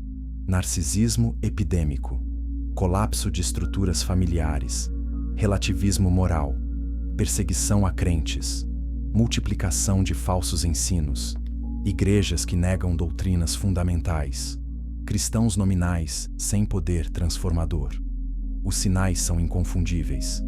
Apostasia significa afastamento da fé. 2 Tessalonicenses 2, versículo 3, adverte que o dia do Senhor não virá sem que antes venha a apostasia. Pesquisas mostram que o cristianismo está em declínio acentuado no Ocidente. Igrejas estão fechando. Jovens estão abandonando a fé. Denominações inteiras estão adotando posições contrárias às Escrituras. A apostasia predita está acontecendo diante de nossos olhos. Ao mesmo tempo, o Evangelho está sendo pregado em todas as nações. Mateus 24, versículo 14 diz: e este Evangelho do Reino será pregado em todo o mundo, em testemunho a todas as nações, e então virá o fim. Tecnologia moderna permite alcance global instantâneo. Traduções da Bíblia existem em milhares de idiomas. Missionários chegaram às tribos mais remotas. O Evangelho realmente está alcançando os confins da terra. Sinais celestiais também foram preditos. Lucas 21, versículos 25 e 26 dizem: haverá sinais no sol, na lua e nas estrelas. Na terra, as nações estarão em angústia e perplexidade, com o bramido do mar e das ondas. Os homens desmaiarão de terror, apreensivos com o que sobrevirá ao mundo, porque os poderes celestiais serão abalados. Eclipses, luas de sangue, atividade solar aumentada e anomalias astronômicas têm se multiplicado. Israel é o relógio profético de Deus. Sua restauração como nação em 1948, após 2000 anos de dispersão, foi predita. Ezequiel 37 descreve o vale de ossos secos ganhando vida. Amós 9 versículos 14 e 15 prometem que Israel seria replantado em sua terra e nunca mais arrancado. Zacarias 12, versículo 3, diz que Jerusalém se tornaria pedra pesada para todas as nações. Tudo isso se cumpriu. A convergência desses sinais é sem precedentes. Nunca na história todas essas condições existiram simultaneamente. Gerações anteriores viram alguns sinais. Nós vemos todos eles se intensificando juntos. Jesus disse em Mateus 24, versículo 33: quando virdes todas estas coisas, sabei que Ele está próximo, às portas. Estamos vendo todas estas coisas. Mas Jesus também advertiu: daquele dia e hora ninguém sabe, nem os anjos dos céus, nem o Filho, mas unicamente meu Pai. Portanto, vigiai, porque não sabeis a que hora há de vir o vosso Senhor. Não devemos marcar datas, mas devemos reconhecer a estação. Devemos estar alertas, preparados, vivendo em santidade. O retorno de Cristo será em duas fases. Primeiro, o arrebatamento, quando ele virá para seus santos. 1 Tessalonicenses 4 versículos 16 e 17 dizem: Porque o mesmo Senhor descerá do céu com alarido, e com voz de arcanjo, e com a trombeta de Deus. E os que morreram em Cristo ressuscitarão primeiro. Depois nós, os que ficarmos vivos, seremos arrebatados juntamente com eles nas nuvens, a encontrar o Senhor nos ares. E assim estaremos sempre com o Senhor. Após o arrebatamento, virá a tribulação de 7 anos. Será o período mais terrível da história humana. Apocalipse 6 a 19 descreve julgamentos sucessivos, selos, trombetas e taças de ira divina. 2/3 da humanidade perecerá. O anticristo reinará. A marca da besta será imposta. Mas no final, Cristo retornará em glória com seus santos para estabelecer seu reino milenar. Apocalipse 19, versículos 11 a 16, descreve essa segunda vinda. Vi o céu aberto, e eis um cavalo branco. O que estava montado nele chama-se Fiel e Verdadeiro, e julga e peleja com justiça. Os seus olhos eram como chama de fogo. Na sua cabeça havia muitos diademas. Estava vestido de veste salpicada de sangue, e o nome pelo qual se chama é a Palavra de Deus. Seguiam-no os exércitos no céu em cavalos brancos. Da sua boca saía uma espada afiada para ferir as nações. Ele as regerá com vara de ferro. No manto e na coxa tem escrito este nome: Rei dos Reis e Senhor dos Senhores. Essa é a esperança da Igreja. Não escapar de problemas, mas encontrar com o Senhor. Não evitar perseguição, mas ser vindicado na ressurreição. Não apenas sobreviver, mas reinar com Cristo. Essa esperança não é escapismo. É realismo baseado em promessas divinas confiáveis. A pergunta para cada pessoa é: você está pronto? Se Cristo voltasse hoje, você seria arrebatado ou ficaria para enfrentar a tribulação? Sua fé é genuína ou nominal? Você tem relacionamento real com Jesus ou apenas religiosidade externa? Essas questões são urgentes porque o tempo está se esgotando. Se estas verdades estão tocando seu coração, compartilhe este vídeo com alguém que precisa ouvir esse chamado, porque a mensagem mais importante é que Jesus está voltando e precisamos estar preparados. Capítulo 9. Os Néfilim. Após o dilúvio. A Bíblia deixa claro que os Néfilim existiam antes do dilúvio, mas também indica que retornaram depois. Números 13, versículo 33, registra o relatório dos espias. Também vimos ali gigantes, filhos de Anak, descendentes dos gigantes. Éramos aos nossos olhos como gafanhotos, e assim também éramos aos seus olhos. Como isso é possível se todos foram destruídos? Várias teorias tentam explicar. Alguns sugerem que a contaminação genética passou através de uma das noras de Noé. Embora Noé fosse geneticamente puro, nada é dito sobre as esposas de seus filhos. Se uma delas carregava DNA nefilim recessivo, poderia ter se manifestado em gerações posteriores. Essa teoria é especulativa, mas não impossível. Outros propõem que os vigilantes repetiram sua transgressão após o dilúvio. Embora 200 vigilantes originais tenham sido aprisionados, pode ter havido outros que não participaram da primeira rebelião, mas posteriormente caíram. Judas, versículo 6, menciona anjos que não guardaram seu principado, mas deixaram sua própria habitação. Isso poderia referir-se a uma segunda onda de anjos caídos. Uma terceira possibilidade vem da genética demoníaca. O livro de Jubileus diz que os espíritos desencarnados dos Nefilim mortos se tornaram demônios. Esses espíritos procuram constantemente corpos para habitar. Se possuíssem humanos e de alguma forma influenciassem sua genética, poderiam reproduzir algumas características Nefilim. Essa ideia é mais especulativa, mas considerada por alguns estudiosos. Independentemente do mecanismo, o fato é inegável. Gigantes existiram após o dilúvio. E sua presença representava obstáculo significativo à herança de Israel da Terra Prometida. Canaã estava infestada de tribos de gigantes que precisavam ser eliminadas para o plano divino prosseguir. Por que Deus ordenaria o extermínio completo dessas populações? Deuteronômio 7, versículos 1 e 2 dizem: Quando o Senhor teu Deus te introduzir na terra que vais possuir, e tiver lançado fora muitas nações de diante de ti, e as entregares a ti, totalmente as destruirás.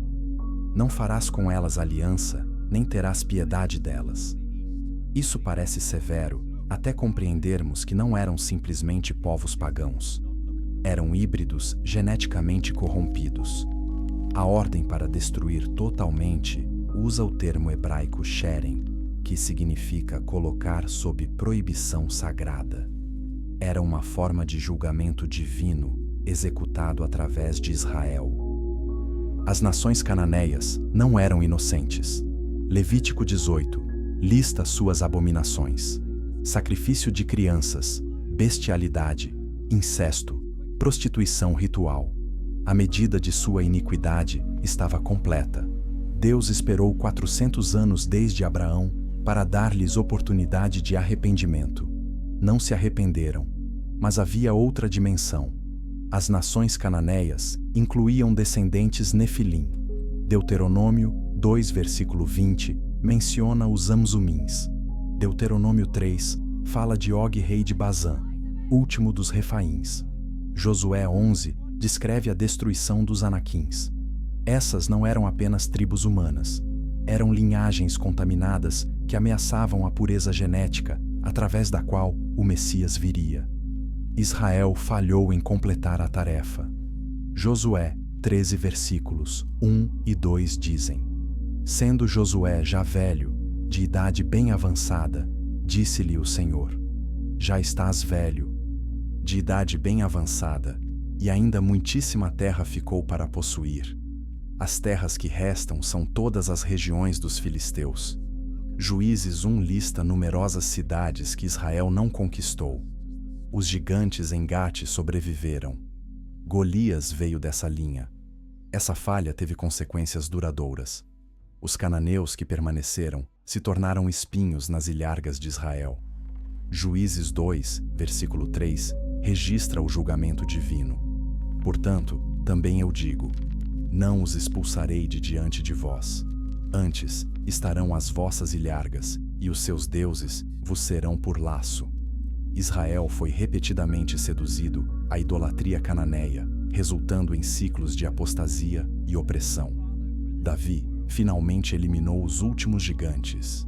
Segundo Samuel 21, versículo 22 diz: Estes 4 nasceram do gigante em Gate, e caíram pela mão de Davi e pela mão de seus servos. Com a morte de Golias e seus irmãos, as linhagens Nefilim documentadas nas Escrituras terminam. Mas será que foram completamente extintos? Alguns acreditam que traços Nefilim sobrevivem em sociedades secretas e linhagens de elite.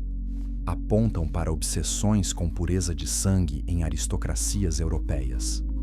Notam práticas endogâmicas de famílias reais, preservando características genéticas. Sugerem que certas linhagens podem carregar DNA híbrido e buscam preservá-lo. Essas teorias são controversas e carecem de evidências sólidas, mas a fascinação persiste. O que é certo é que os demônios, espíritos desencarnados dos Nefilim, permanecem ativos. Jesus encontrou repetidamente possessão demoníaca em seu ministério. Os evangelhos registram pelo menos 10 exorcismos específicos. Os demônios reconheciam Jesus como Filho de Deus. Sabiam que seu tempo de julgamento estava reservado. Imploraram para não serem enviados ao abismo antes do tempo. O incidente dos Gadarenos é particularmente revelador. Marcos 5 descreve um homem possuído por legião de demônios. Quando Jesus os expulsou, pediram permissão para entrar em uma manada de porcos. 2.000 porcos se precipitaram de um penhasco e se afogaram.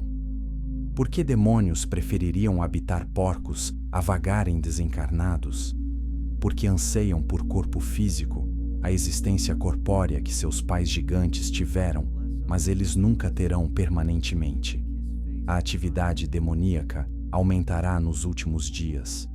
1 Timóteo 4, versículo 1 adverte: mas o Espírito expressamente diz que nos últimos tempos apostatarão alguns da fé, dando ouvidos a espíritos enganadores e a doutrinas de demônios. Apocalipse 9, versículos 20 e 21 descrevem que mesmo após julgamentos terríveis, o restante da humanidade não se arrependerá de adorar demônios. Apocalipse 12 descreve uma guerra no céu. Miguel e seus anjos lutam contra o dragão e seus anjos. O diabo é expulso do céu e lançado à terra. Apocalipse 12, versículo 12, adverte: ai dos que habitam na terra e no mar, porque o diabo desceu a vós com grande ira, sabendo que tem pouco tempo. Durante a tribulação, a atividade demoníaca será desenfreada, mas a vitória final é certa. Apocalipse 20, versículos 1 a 3, diz: vi descer do céu um anjo que tinha a chave do abismo e uma grande corrente na sua mão. Ele prendeu o dragão, a antiga serpente, que é o diabo e Satanás, e o amarrou por 1000 anos. Lançou-o no abismo, fechou-o e pôs selo sobre ele para que não enganasse mais as nações, até que os 1000 anos se completassem. Os demônios e seu líder serão finalmente aprisionados. Após o milênio, quando Satanás for solto brevemente e depois derrotado definitivamente, Apocalipse 20, versículo 10, registra seu destino final. E o diabo que os enganava foi lançado no lago de fogo e enxofre, onde estão a besta e o falso profeta, e serão atormentados de dia e de noite para todo o sempre. Os vigilantes aprisionados desde antes do dilúvio se juntarão a ele. Apocalipse 20, versículos 14 e 15 dizem: e a morte e o inferno foram lançados no lago de fogo. Esta é a segunda morte. E aquele que não foi achado escrito no livro da vida foi lançado no lago de fogo. A história dos Néfilim então termina em julgamento eterno. Mas até que esse dia chegue, seus espíritos continuam influenciando nosso mundo. Efésios 6, versículo 12, nos lembra: porque não temos que lutar contra carne e sangue, mas contra os principados, contra as potestades, contra os príncipes das trevas deste século, contra as hostes espirituais da maldade nos lugares celestiais. A guerra espiritual é real e contínua. Nossa defesa não é através de força física ou sabedoria humana. Efésios 6, versículos 14 a 18 prescrevem a armadura espiritual: verdade, justiça, evangelho da paz, fé, salvação, palavra de Deus e oração. Com esses recursos, podemos resistir aos ataques demoníacos e permanecer firmes. Se você está engajado nessa batalha espiritual, curta este vídeo e deixe um comentário compartilhando como Deus tem lhe dado vitória, porque testemunhos edificam a fé de todos nós. Capítulo 10. Mistérios do Livro de Jubileus. O Livro de Jubileus, também chamado de Pequeno Gênesis, é uma das escrituras mais fascinantes fora do cânon protestante. Escrito no 2º século a.C., retrata a história desde a criação até o Êxodo, através da perspectiva de revelações dadas a Moisés no Monte Sinai. O anjo da presença narra eventos não registrados em Gênesis, oferecendo detalhes que respondem perguntas que muitos nem sabem fazer. Jubileus divide o tempo em períodos de 49 anos, cada um chamado de jubileu. Essa cronologia precisa data eventos com exatidão. Adão foi criado no 6º dia da primeira semana do primeiro jubileu. Enoque foi levado no 11º jubileu. Noé nasceu no 19º jubileu. O dilúvio começou no 25º jubileu. Essa estrutura temporal fornece framework histórico detalhado. O livro descreve a criação de maneira expandida. Diz que os anjos foram criados no primeiro dia, junto com os céus, a terra, os abismos, as trevas, a luz, o amanhecer e o anoitecer. Isso significa que seres angélicos existiam antes dos dias subsequentes de criação. Eles testemunharam a formação do mundo material. Jó 38, versículos 4 a 7, confirma isso quando Deus pergunta a Jó: Onde estavas tu quando eu fundava a terra? Quando as estrelas da alva juntas alegremente cantavam e todos os filhos de Deus jubilavam. Jubileus fornece detalhes sobre o jardim do Éden. Diz que Adão foi criado fora do jardim e só entrou após 40 dias. Ele ofereceu incenso no altar antes de ser introduzido no Éden. Eva foi criada dentro do jardim após 80 dias. Isso explica por que Adão parece ter conhecimento e responsabilidades antes de Eva ser formada. O jardim era local santo que requeria preparação para entrar. O livro também descreve a queda com mais detalhes. A serpente tentou Eva no 17º jubileu, no 2º mês, no 17º dia. Ela comeu e depois deu a Adão. No mesmo dia, seus olhos foram abertos e perceberam que estavam nus. Fizeram aventais de folhas de figueira. No final daquele dia, Deus veio ao jardim e pronunciou julgamento. Adão e Eva foram expulsos exatamente 100 dias após a criação de Adão. Jubileus registra que Caim matou Abel no 4º jubileu, na 3ª semana, no 1º ano. O motivo não foi apenas inveja. Satanás viu que Deus aceitou a oferta de Abel e rejeitou a de Caim. O diabo incitou Caim ao ciúme homicida. Após o assassinato, a terra foi amaldiçoada a não dar sua força a Caim. Ele se tornou fugitivo, atormentado por culpa. O livro fornece genealogias expandidas. Lista não apenas nomes masculinos, mas também esposas e filhas. Mostra que antes do dilúvio, casamentos ocorriam dentro de famílias próximas para preservar linhagem. Adão teve 30 filhos e 30 filhas além de Caim, Abel e Sete. Sete casou com sua irmã Azura. Essa informação não está em Gênesis, mas responde à pergunta comum sobre com quem os filhos de Adão se casaram. Sobre os vigilantes, Jubileus confirma e expande o relato de Enoque. Diz que no 2º jubileu da 10ª semana, os anjos desceram para instruir a humanidade. Inicialmente, sua missão era benéfica, mas viram a beleza das filhas dos homens e se corromperam. Tomaram esposas e geraram gigantes. Esses gigantes tinham 3.000 côvados de altura, aproximadamente 1.300 metros. Obviamente, isso é linguagem hiperbólica, indicando tamanho extraordinário. Os gigantes consumiram todos os recursos. Então, começaram a pecar contra pássaros, animais, répteis e peixes. Comiam a carne uns dos outros e bebiam sangue. A terra acusou os iníquos. Essa descrição sugere experimentos genéticos misturando espécies, criando monstros híbridos. A corrupção não era apenas moral, mas biológica, afetando toda a criação.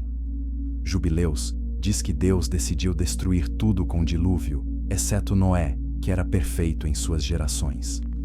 A palavra perfeito também novamente indica pureza genética. Noé foi escolhido porque manteve linhagem intacta. Após o dilúvio, Deus fez aliança com Noé, prometendo nunca mais destruir a terra com água. O sinal foi o arco-íris que apareceu pela primeira vez, porque antes do dilúvio, um dossel de vapor cobria a terra e não havia chuva conforme conhecemos. Após o dilúvio, os demônios começaram a extraviar os netos de Noé. Noé orou pedindo que Deus os amarrasse. Deus ordenou que todos fossem aprisionados. Mas Mastema, o adversário, pediu que 1/10 fosse deixado para executar sua autoridade sobre os filhos dos homens. Deus permitiu. Essa passagem explica por que a atividade demoníaca continuou após o dilúvio, apesar dos vigilantes estarem aprisionados. Jubileus descreve como Noé ensinou seus filhos agricultura, medicina e habilidades, mas também advertiu contra consumir sangue. Gênesis 9, versículo 4, registra essa proibição. A alma da carne está no sangue. Foi dado para fazer expiação no altar. Beber sangue era abominação associada com práticas demoníacas. Atos 15, versículo 20, reafirma essa proibição para cristãos gentios. O livro fornece cronologia detalhada da divisão da terra entre os filhos de Noé. Sem recebeu o Oriente, Cam recebeu o Sul, Jafé recebeu o Norte e Oeste. Fizeram juramento de não invadir territórios uns dos outros, mas Canaã, filho de Cam, violou o juramento tomando a terra destinada a Sem. Isso é a origem espiritual do conflito sobre a terra prometida. Os cananeus estavam em território que não lhes pertencia desde o início. Jubileus registra que Nimrod começou a ser poderoso na terra. Ele era caçador de animais e caçador de homens. Ensinou homens a guerrearem. Construiu cidades incluindo Babel. Liderou a rebelião da torre. Quando Deus confundiu as línguas, Nimrod foi para a Síria e construiu Nínive. Seu espírito de rebelião e violência contaminou toda a Mesopotâmia. O livro dá datas precisas para a vida de Abraão. Nasceu no 9º jubileu, na primeira semana no 3º ano. Desde jovem, questionou os ídolos que seu pai Terá fabricava. Aos 14 anos, começou a entender que o Criador de tudo era Deus. Aos 16, orou pedindo proteção contra espíritos malignos. Aos 17, tentou convencer seu pai a abandonar idolatria. Essas histórias não estão em Gênesis, mas são preservadas na tradição judaica. Jubileus descreve como Abraão foi testado 10 vezes. A última prova foi o sacrifício de Isaque. O livro revela que Mastema, o adversário, incitou Deus a testar Abraão, similar a como Satanás incitou o teste de Jó. Quando Abraão estendeu a mão para tomar a faca, um anjo gritou do céu para não tocar o rapaz. Abraão passou no teste demonstrando fé suprema. Mastema foi envergonhado porque Abraão não falhou. O livro explica por que Jacó teve precedência sobre Esaú, embora Esaú fosse primogênito. Desde o ventre, Jacó segurou o calcanhar de Esaú. Mas mais importante, Jacó foi escolhido porque amava e reverenciava a Deus, enquanto Esaú desprezou sua primogenitura. O casamento de Esaú com mulheres cananeias confirmou sua rejeição da aliança. Rebeca sofreu amargura por causa dessas noras. Jubileus condena enfaticamente casamento com cananeus. Ordena que israelitas se casem apenas dentro de sua própria tribo e família. Isso não era apenas xenofobia. Era proteção contra a corrupção espiritual e possivelmente genética. As nações cananeias incluíam descendentes Nefilim. Mistura com elas comprometeria a linhagem messiânica. Essa é uma das razões pelas quais genealogias são tão importantes na Bíblia. O livro termina com Moisés, no Monte Sinai, recebendo a lei.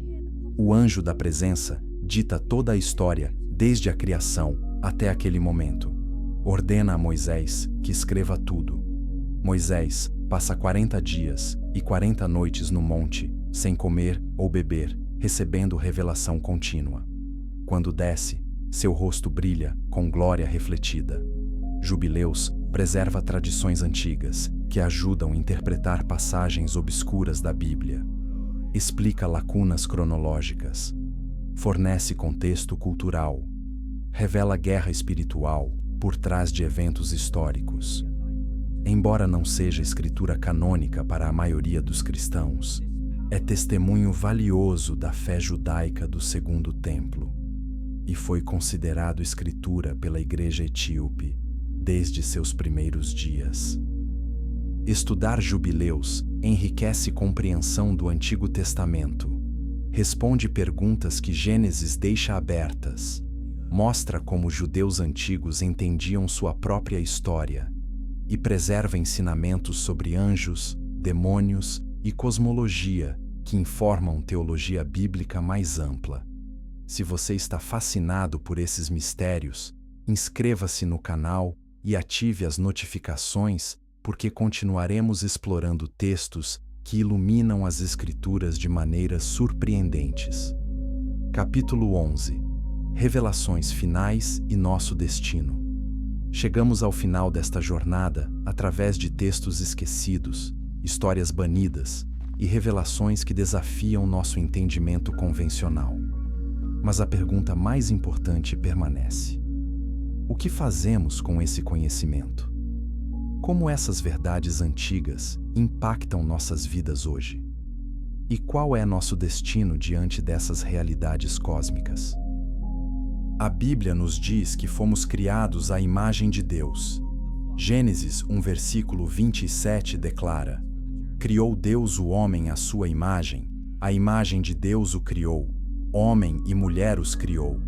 Essa verdade fundamental nos distingue de todas as outras criaturas. Não somos acidentes evolutivos. Não somos apenas animais avançados. Somos portadores da imagem divina com dignidade, propósito e destino eternos. Mas essa imagem foi danificada pela queda. O pecado de Adão trouxe morte espiritual e física. Romanos 5, versículo 12, explica: Portanto, como por um homem entrou o pecado no mundo, e pelo pecado a morte, assim também a morte passou a todos os homens, porque todos pecaram. Estamos todos sob maldição do pecado. Nossa natureza foi corrompida. Nosso relacionamento com Deus foi quebrado. A boa notícia é que Deus providenciou redenção. Desde Gênesis 3, versículo 15, quando prometeu que a semente da mulher esmagaria a cabeça da serpente, Deus planejou salvação. Toda a história do Antigo Testamento aponta para a vinda do Messias.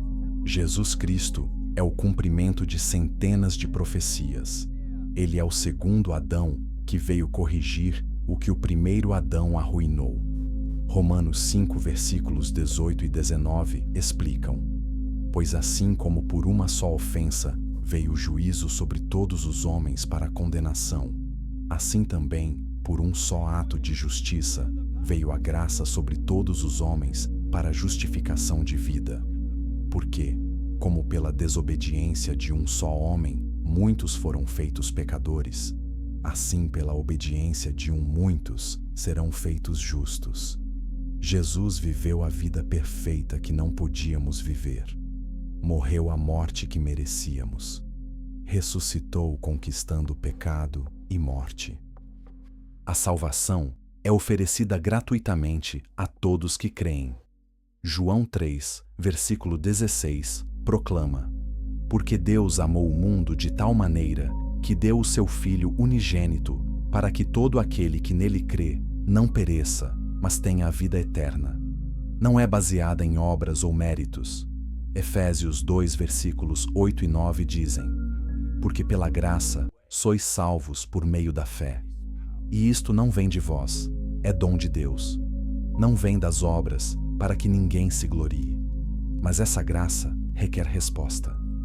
Atos 2, versículo 38, instrui: Arrependei-vos, e cada um de vós seja batizado em nome de Jesus Cristo, para perdão dos pecados, e recebereis o dom do Espírito Santo. Arrependimento significa mudar de mente sobre pecado e voltar-se para Deus. Fé significa confiar completamente em Cristo para a salvação. O resultado é transformação radical. 2 Coríntios 5, versículo 17 declara: Se alguém está em Cristo, nova criatura é. As coisas velhas já passaram, eis que tudo se fez novo. O Espírito Santo vem habitar no crente. Produz fruto de amor, alegria, paz, paciência, benignidade, bondade, fidelidade, mansidão e domínio próprio. Começamos a ser transformados à imagem de Cristo. É processo que continua pela vida toda, mas nosso destino final vai além desta vida. 1 Coríntios 15, versículos 51 a 53 revelam: Eis aqui vos digo um mistério. Na verdade, nem todos dormiremos, mas todos seremos transformados. Num momento, num abrir e fechar de olhos, ante a última trombeta. Porque a trombeta soará, e os mortos ressuscitarão incorruptíveis, e nós seremos transformados. Porque convém que isto que é corruptível se revista da incorruptibilidade, e que isto que é mortal se revista da imortalidade. Receberemos corpos ressurretos glorificados. Filipenses 3, versículos 20 e 21 dizem: Mas a nossa cidade está nos céus, de onde também esperamos o Salvador, o Senhor Jesus Cristo, que transformará o nosso corpo abatido para ser conforme o seu corpo glorioso. Seremos como Jesus em seu corpo ressurreto, capazes de comer, mas não necessitando, capazes de ser tocados, mas não limitados por paredes, físicos, mas também espirituais. Apocalipse 21 descreve nosso lar eterno. Vi um novo céu e uma nova terra, porque já o primeiro céu e a primeira terra passaram. Vi a santa cidade, a nova Jerusalém, que de Deus descia do céu, adereçada como uma esposa, ataviada para o seu marido. Ouvi uma grande voz do céu que dizia: Eis aqui o tabernáculo de Deus com os homens, pois com eles habitará, e eles serão o seu povo, e o mesmo Deus estará com eles, e será o seu Deus. Não haverá mais morte, pranto, clamor ou dor. Apocalipse 21, versículo 4 promete: E Deus limpará de seus olhos toda lágrima. E não haverá mais morte, nem pranto, nem clamor, nem dor, porque já as primeiras coisas são passadas. Todo o sofrimento desta vida será memória distante, eclipsada por alegria eterna. Mas mais importante que o lugar é a presença. Apocalipse 22, versículos 3 e 4 dizem: E ali nunca mais haverá maldição alguma, e nela estará o trono de Deus e do Cordeiro, e os seus servos o servirão. E verão o seu rosto, e nas suas testas estará o seu nome. Veremos face a face aquele que amamos. Conheceremos plenamente assim como somos conhecidos. Essa é a essência da vida eterna, relacionamento íntimo ininterrupto com nosso Criador. E reinaremos com Cristo. 2 Timóteo 2, versículo 12, promete: Se sofrermos também com Ele, reinaremos. Apocalipse 5, versículo 10 diz: E para o nosso Deus nos fizeste reis e sacerdotes, e reinaremos sobre a terra. Não seremos apenas habitantes do céu. Seremos co-herdeiros com Cristo governando na era vindoura. É destino glorioso, além de nossa compreensão atual. Mas nem todos compartilharão esse destino. Jesus advertiu sobre 2 caminhos. Mateus 7, versículos 13 e 14 dizem: Entrai pela porta estreita, porque larga é a porta, e espaçoso o caminho que conduz à perdição, e muitos são os que entram por ela. E porque estreita é a porta, e apertado o caminho que leva à vida, e poucos há que a encontrem. A escolha é individual. Cada pessoa decide qual caminho seguir. O destino dos perdidos é terrível. Apocalipse 20, versículos 14 e 15 descrevem: E a morte e o inferno foram lançados no lago de fogo. Esta é a segunda morte. E aquele que não foi achado escrito no livro da vida foi lançado no lago de fogo. Separação eterna de Deus em tormento consciente. Jesus chamou de trevas exteriores, onde haverá choro e ranger de dentes. Essa realidade deveria motivar urgência. 2 Coríntios 6, versículo 2, declara: Eis aqui agora o tempo aceitável. Eis aqui agora o dia da salvação. Não há garantia de amanhã. Tiago 4, versículo 14 pergunta: Digo-vos que não sabeis o que acontecerá amanhã. Por que é a vossa vida? É um vapor que aparece por um pouco e depois se desvanece. O tempo é curto. As decisões são urgentes. Para aqueles que já conhecem Cristo, devemos viver com propósito. Mateus 28, versículos 19 e 20 comissionam: Portanto, ide, fazei discípulos de todas as nações, batizando-os em nome do Pai e do Filho e do Espírito Santo, ensinando-os a guardar todas as coisas que eu vos tenho mandado. Eis que eu estou convosco todos os dias, até a consumação dos séculos. Temos missão clara até que Jesus retorne. Devemos viver em santidade. 1 Pedro 1, versículos 15 e 16 ordenam: Mas como é santo aquele que vos chamou, sede vós também santos, em toda a vossa maneira de viver. Porquanto está escrito: Sede santos, porque eu sou santo. Nossa conduta deve refletir nossa identidade como filhos de Deus. Não por legalismo, mas por amor e gratidão. Devemos vigiar e orar.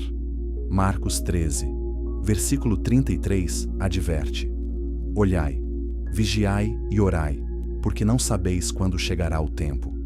Os sinais proféticos se cumprem rapidamente. O retorno de Cristo está próximo. Não devemos ser apanhados despreparados como a geração de Noé. E devemos ter esperança. Romanos 8, versículos 18 e 19 declaram: Tenho para mim que as aflições deste tempo presente não são para comparar com a glória que em nós há de ser revelada, porque a ardente expectação da criatura espera a manifestação dos filhos de Deus. Nosso melhor ainda está por vir. Esta vida é apenas prólogo do eterno. A jornada que fizemos através destes capítulos revelou verdades perturbadoras. Criações anteriores, anjos rebeldes, gigantes híbridos, corrupção genética, julgamentos cataclísmicos, profecias sobre o fim. Tudo isso é real. Tudo faz parte da grande história que Deus está contando através da história humana. Mas o tema central nunca muda. Deus ama sua criação. Apesar da rebelião, Ele oferece redenção. Apesar do pecado, Ele providencia salvação. Apesar da morte, Ele promete ressurreição. A pergunta final para cada pessoa é simples: onde você estará quando a história terminar? Do lado dos redimidos ou dos condenados? Entre os que conhecem Cristo ou entre os que o rejeitaram? O convite permanece aberto. A porta ainda está entreaberta, mas não ficará assim para sempre. O tempo está se esgotando. As profecias estão se cumprindo. Jesus está voltando. E quando vier, será tarde demais para mudar de lado. Romanos 10, versículos 9 e 10 mostram o caminho. Se com a tua boca confessares ao Senhor Jesus e em teu coração creres que Deus o ressuscitou dentre os mortos, serás salvo, visto que com o coração se crê para a justiça e com a boca se faz confissão para a salvação. É simples, mas profundo. Requer humildade, mas oferece glória eterna. É a melhor decisão que qualquer pessoa pode tomar. Se você ainda não fez essa escolha, faça agora. Não espere. Não adie. Não arrisque sua eternidade. Ore. Diga a Deus que você reconhece que é pecador. que você acredita que Jesus morreu por seus pecados e ressuscitou, que você quer que Ele seja seu Salvador e Senhor. Ele ouvirá, Ele responderá, Ele salvará, e sua vida nunca mais será a mesma.